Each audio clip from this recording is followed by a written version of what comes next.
기름, Hello fellow Jerrycans, I am proud to invite you to a new series of mine, Straight Up Reviews. All of my previous videos have been video essays about a certain topic, history, or question that I want to answer, but this series it will be a bit different. Since I've never straight up done a review, on this series I will straight up review any game, movie, TV show, comic, or whatever that I want to talk about. Yeah, I'm not a creative person when it comes to naming. Anyways, the first game up on the list on straight up review is Pokémon Sun and Moon on the 3DS. Released for the Nintendo 3DS in 2016, Game Freak decided to sacrifice Pokémon Z on an altar by gutting it into 100 pieces. Instead, after a year of no Pokémon games in 2015, Game Freak decided we needed another Mew region on the console, and for the second time in franchise history, we got a Mew generation on the same console like Black and White. I remember 5 years ago, I was super stoked to buy these games in 2016. After all, it was my first Mew Pokémon game I bought after turning into an adult. I thought it was going to be like Gen 5 again, and I love Black and White, and it was the 20th anniversary of Pokémon. I was sure Game Freak and the Pokémon Company would blow our minds since it was the 20th anniversary, and blow our minds again on the 25th anniversary. Oh, so I bought my copy of Pokémon Moon, and did this game provide me with an enjoyable experience? Yeah. Is the game great? Did it live up to the quality that was delivered during Gen 5? Anyways, these games are overshadowed by Pokémon Ultra Sun and Ultra Moon, and are almost forgotten in nature. I wanted to review USUN first because I fucking hate these games, but I realized USUN's failures were failing to improve or straight up worsen Pokémon Sun and Moon. So I felt the need to talk about Sun and Moon first. By the way, I played this game live, and the footage you'll see is from that. The female elite trainers in this game looks amazing. They look really hot. You can see their armpits! I'm doing this review because I'm referred to as a PokeTuber by many. To that I say, I am not a goddamn PokeTuber. In fact, I actually like Star Wars better. Fuck Pokemon.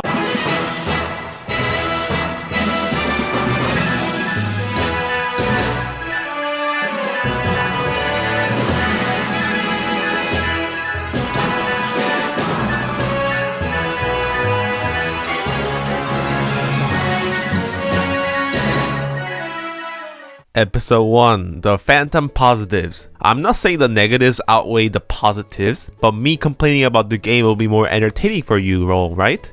So I'm gonna first mention the clear, non-disputed, non-contested positives of this game in the beginning. Let's talk about the graphics first. The graphics of this game are really good for the 3DS. Yeah, no kidding. Considering the graphics of other 3DS games, I think the graphics are really good, and somehow better than Sword and Shield. Remember the ridiculous low render distance of Sword and Shield? Well, take a look at this. You know, I just realized I think this game has better draw distance than Sword and Shield because look at that. Those two trainers like far behind. If this was Sword and Shield, we will never see those trailers. Secondly, the characters. The previous two games, that being X and Y and ORAS, had problems with characters.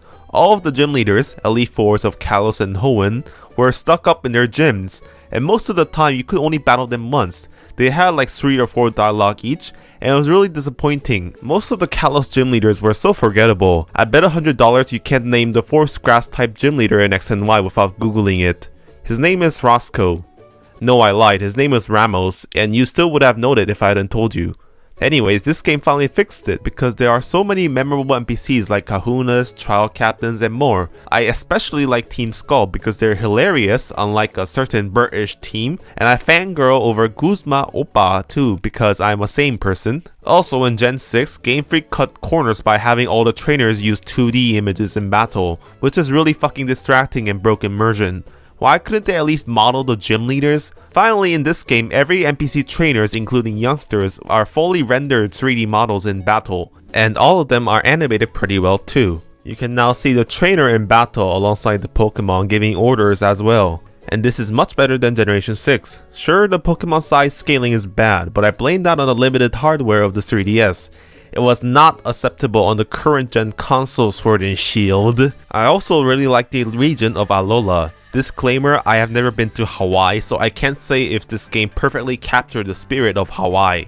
But I really like the aesthetics of the region. It really felt like a tropical island. We also got our first Pokemon Chinatown City and a Japantown City. Neat world building, but I guess no love for my home country, I guess. The Pokemon designs are all great in my opinion because there are many memorable additions from Gen 7. I am also part of the minority because I also really like the Ultra Beast as well. Otherworldly cosmic horror Pokemon is something I didn't know I needed in my life, but man, Buzzwole is fit as hell. The higher difficulty is also welcome. The previous two games were way too easy due to the overpowered EXP share. In the next game, Ultra Sun and Ultra Moon were way too hard in some parts. I think this game had the best balance of easy and hard because even though I would never call this game a stressful experience, there are some difficult sections that you need to strategize and put some brain thought into. Also, the music is really good. The game probably has the best trainer battle theme, but all Pokemon games have good music, so it's not saying much.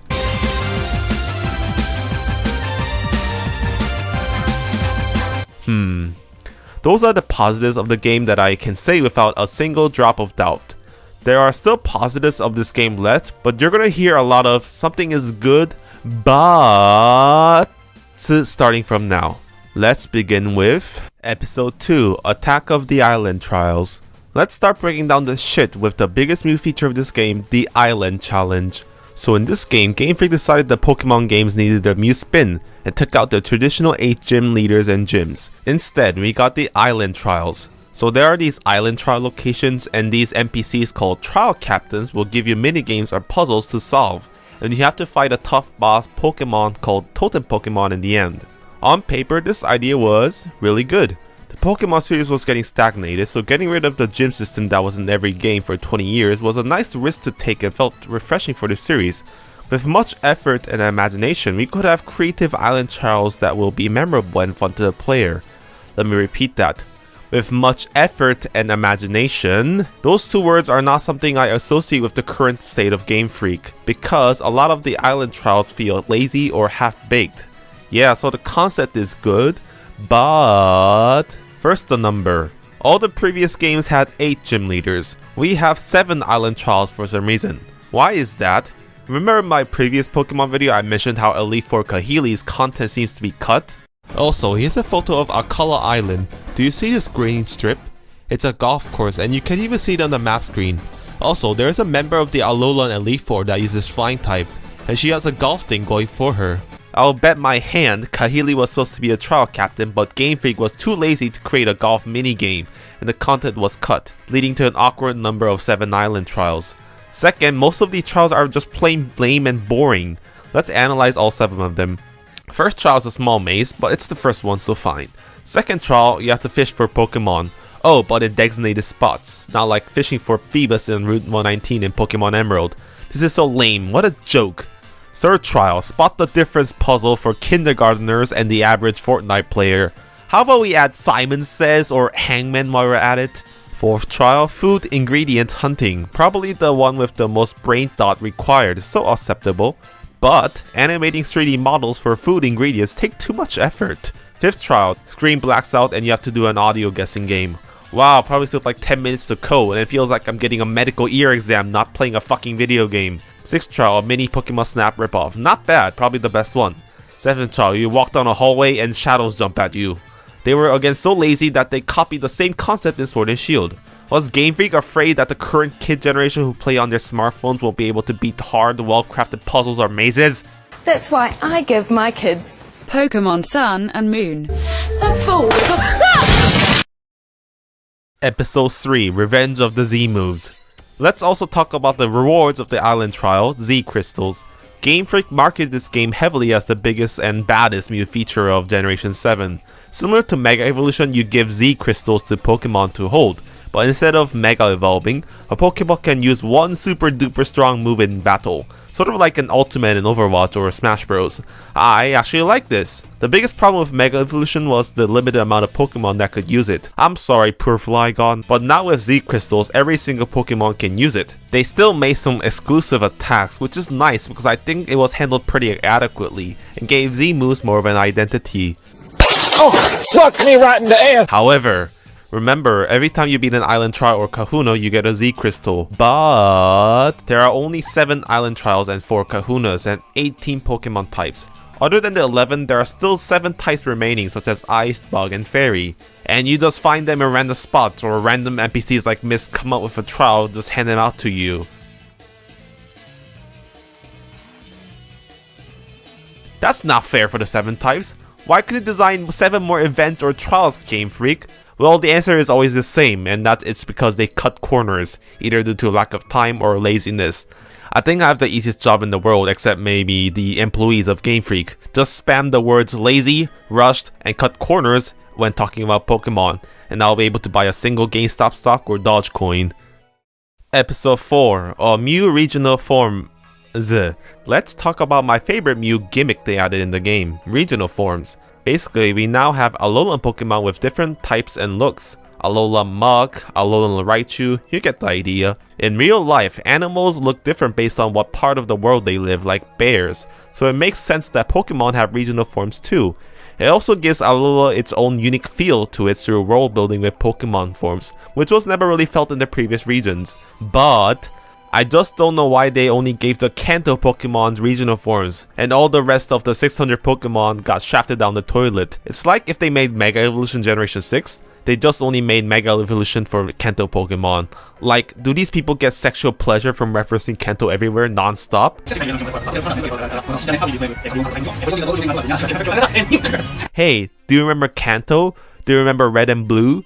Do you remember Professor Oak? Do you remember Team Rocket? Do you remember Giovanni? Do you remember Mewtwo? Do you remember Charizard? Do you remember the 3 legendary birds? Red and blue. Showed up and I clapped! I clapped when I saw them too!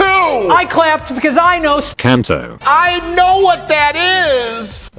Thankfully, the concept was carried over to Galar in Sword and Shield, and thank God we got non-Kanto regional forms such as Galarian Zigzagoon and Galarian Stunfisk. Now I'm hoping for Sinnohan forms because that will be an interesting new feature that could be added in the Diamond Art Pro remix, but I don't have high hopes after watching the Diamond Art Pro remix trailer. もうね、作るの大変だからね、期待しないでスイッチ買って待っててください。Episode 5, the map design strikes back. This was the first generation to ditch the grid design of the previous games.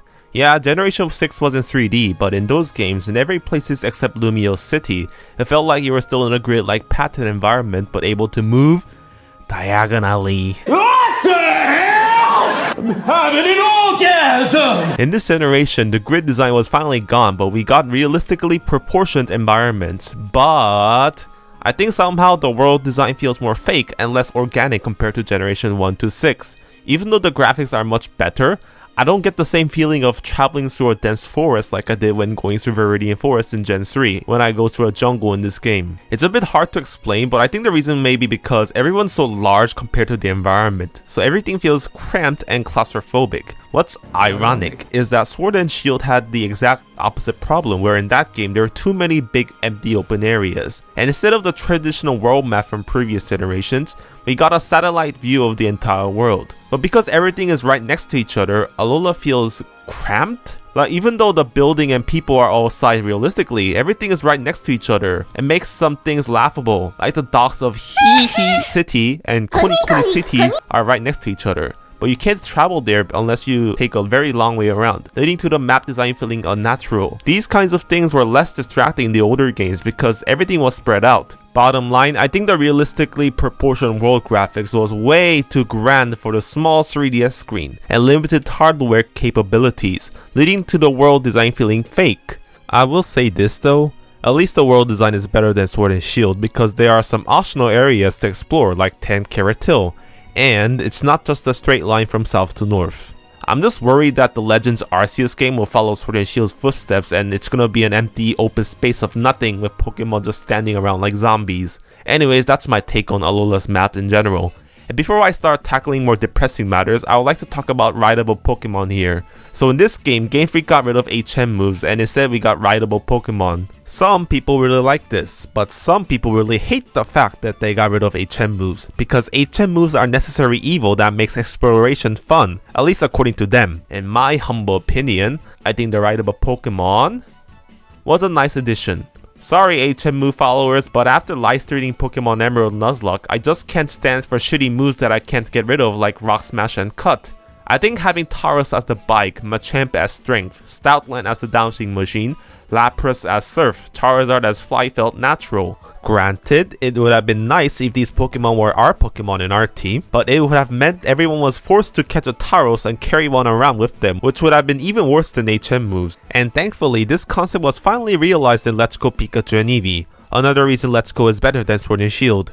Anyways, that's about it for the map design and lack of HM moves. However, there's a bigger problem than the world design, and that is Episode 6, the return of holding my hand. Stop holding my hand! I can't do a Ray impression. Stop taking my hand! Let's start talking about major flaws of this game, starting with the game's near obsessive hand-holding. Good God, Shigeru Omori should never go on dates because this man has a bigger hand fetish than Tarantino's foot fetish. Cause the first 4 hours of this game is hand-holding the game. These 4 hours has to be one of the most boring moments I've ever experienced while playing a video game. Maybe except playing Animal Crossing New Horizons on Nintendo Switch. How do I know it was 4 hours? Remember, I played this live in front of an audience and we didn't finish the tutorial until my second 3-hour stream. Alola is made of 4 islands, and the first island is nothing but tutorials. 4 hours of learning how to battle, learning how to catch Pokemon, learning what the island trial is. This game literally forces you to go to school in a game. It's educational? I don't want to be educated. I want to rot my brain. Look, Game Freak, I know this game might be a kid's first Pokemon game, but even I remember finding the TGTV in Fire Red and Leaf Green annoying when I played it as a kid. I hope Masuda and Omori realizes young, brilliant, innocent kids don't like to follow the rules. They don't like it when everything is laid out for them. They like to experiment and figure things out by themselves. That is why games with big open maps like Fortnite and creative games like Minecraft are popular among kids. Блять, хорошо, что это сундуки вот эти остались наверху, заебись вообще. Да ты чё? You know, some modern video games are 4 hours long, and Game Freak broke new ground by having the fucking tutorial be 4 hours long. It's just I've had so many people comment on how they quit playing this game after the first 2 hours because of how boring it was, and I understand them. Thankfully, the game starts to get more fun and we get more freedom after leaving the first island. But let's talk about the Rotom Dex map that shows up on the bottom screen. Now we have objective points of the map telling you where to go. I really do not like this. Call me a video game boomer, but giving directions on the map makes an already linear game feel more linear. I just want to say you are underestimating the gamers who stuck with you for 20 years, Game Freak, and you are also underestimating the intelligence of the kids who play these games too. Please, give us some freedom. Trust the gamer. Okay, I think we are ready to finally talk about things that may be mad and disappointed for real, so prepare yourselves for some real shitstorm. Episode 7, The Motherfucking Story and Cutscenes Awaken. 例えばサンムーンですと結構ストーリー性みたいなものを今までのシリーズと比べると、入れてきたかなと思ってます。これはそういったもので、表現できるストーリーもあるんじゃないかっていうことを思ってストーリーを、演出を、強化しているという部分はあります。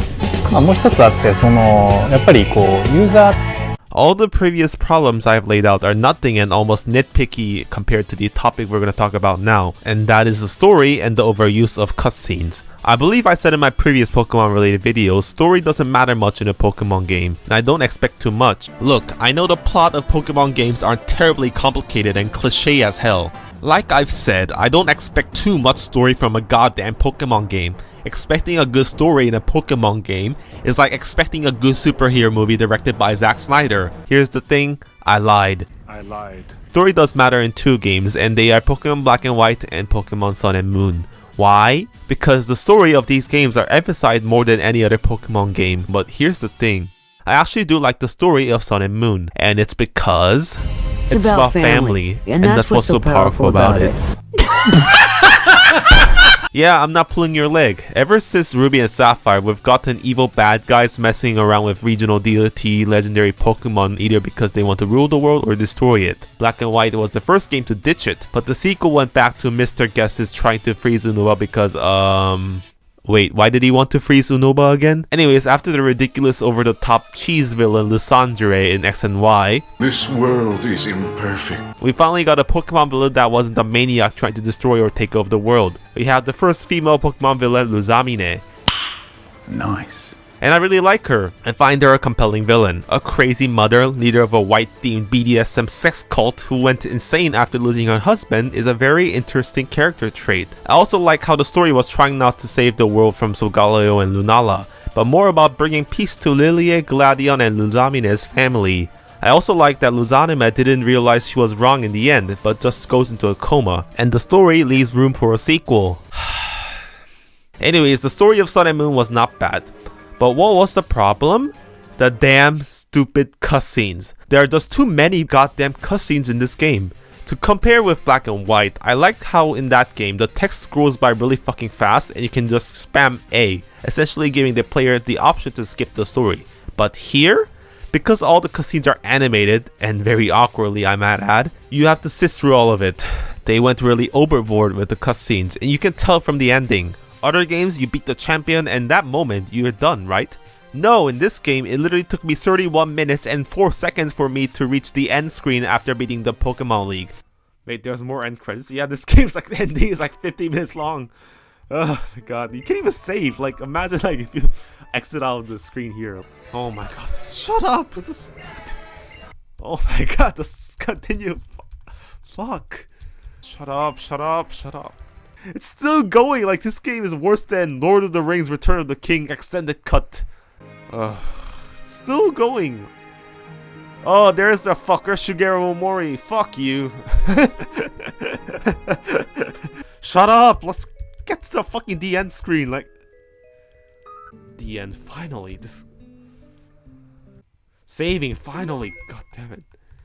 If you watch Masuda and Omori interviews about Sun and Moon, you can tell they were really fucking proud of the fact that you get to enjoy a visual 3D story in this game. And that just makes me want to go strangle someone. What's worse is that the player has the eyes of Mark Zuckerberg. Like, Blink, motherfucker! I believe I said in a previous video, some things that are acceptable in 2D are not acceptable in 3D. For example, a sprite standing still during a cutscene in the overworld is fine, but we imagine in our minds that the characters are expressing something.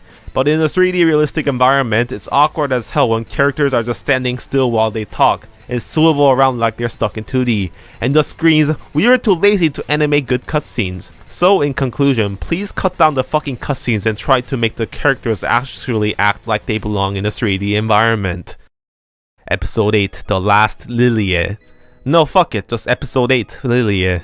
I need to talk about my biggest gripe with this game, and that is Lillie. Most of people's gripes might be the overextended cutscenes, but I see the character of Lillie as a bigger problem, no kidding. Why? First, let's talk about the history. Ever since Black and White, Game Freak has been pushing one character for the story in a game. What is this one character? It's a character in a Pokemon game that the story's narrative will be about, not you. In Black and White, it was N. In X and Y, it was AZ. In Oras, it was Zinnia. And now in this game, we have Lillie. And she bugs the hell out of me because, unlike the previously mentioned characters, she is the main character of the story, not you. And the main character is just sidelined to watch. It's her mother that's the villain. It's her shouting at her mother that's the climax of the story. It's her posing with Lunala as the final photo in the credits. Lillie is the main character in the narrative of this game. Compared with the previous games, it's like as if in Oras you watch Zinnia go into space and fight Deoxys and you just sit on Sky Pillar on your ass and watch it happen. Or it's like if you're playing The Witcher 3 Wild Hunt, you don't play as Geralt of Rivia as the main character, but you play as Dandelion, the comedic bard character. No, wait, at least Dandelion has a personality. The main character in this game is an emotionless robot. It's like playing Super Mario 64, but you play as Lakitu that follows around Mario. Literally a fucking camera. The reason why I don't like this kind of storytelling is for one big reason, and that is, why can't we, the player, play as Lillie? Imagine if we were able to control Lillie. It will be satisfying watching her go through a character arc. We see her go from being a shy timid girl to becoming a real Pokemon trainer, to confronting and then saving her mother, and becoming Alola's first Pokemon champion, completing a character-driven narrative. Oh, but you say silent protagonists are traditional in Nintendo games, including Pokemon. Well, let's compare that to Link in Breath of the Wild. Even though Princess Zelda was a prominent character with probably the most character development in the game was not about Zelda's story in the end. It's about you, Link the hero, bringing peace to Hyrule by surviving in the wilderness, defeating Calamity Ganon, and rescuing Princess Zelda. If Breath of the Wild has Sun and Moon storytelling, we'll be controlling Link and Zelda does all the hard work by confronting Ganon in the story and gets credit, while we watch behind with a blank stare. What's more depressing for me is that you can't even battle Lillie. We never see her use Pokemon. What is the purpose of a character in a Pokemon game if she isn't a trainer? To me, and due to the awkward animation of this game, she's just a text-generated bot that walks around with you during the game. Remember Wally in ORAS? We actually witnessed him go through a character development naturally through game mechanics because he was a weak trainer at the start, but became a formidable opponent at the end of the game. If Lillie had turned into a trainer after changing clothes, wouldn't it have been satisfying to see her turn into a formidable boss battle? But no, and I'm not kidding here, her big moment is, she managed to cross the bridge. Whoopity fucking do.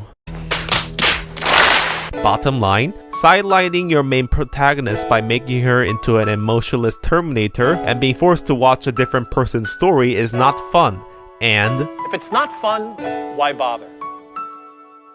Episode 9, The Rise of Incomplete. I'm gonna end the video by complaining about another big problem of this game, and that is the game feels unfinished. First, the last island, Pony Island, feels incomplete. The trial on that island is a dumb hallway like I mentioned, and the Kahuna battle feels out of place. It's also the place where Mina shows up and just hands you the Z Crystal. It's like they ran out of time after finishing the first 3 islands and rushed through it. Second, there are places that are on the map but don't have a purpose, like the golf course I mentioned a couple times. Another example is the completely empty Victory Road without any trainers. There is even a berry field that is just there for decoration. You know, I'm one of the few people that enjoyed berry farming in X and Y, and couldn't they just copy and paste it from that? Third, the Zygarde storyline is stupid as hell and a lot of missed potential. What we got was basically the Korok seeds from Breath of the Wild. I don't think this is special treatment, but a slap in the face to 100% completionists, Game Freak. Fourth, there were story elements that went unresolved, like, why do the Ultra Beasts resemble humans? Also, there are these empty slots in every city for Alola, which have no purpose in the game. What I'm trying to say is, there was so much room for potential and sequel to this game, and since the ending of the story left room for a sequel, and since this game was so similar to Black and White, I was expecting that we got another awesome game like Black and White 2 set in Alola. It was the end of the 3DS's lifespan in 2017, so I expected Game Freak will make the ultimate 3DS Pokemon game. And, never have I been more wrong in my entire life. Oh, also I realized that I didn't mention the online features like the Festival Plaza, the Battle Tower, Tree, Where the hell is it? and Pokepelago, or the competitive battle scene. Fuck it, only insane people give a damn.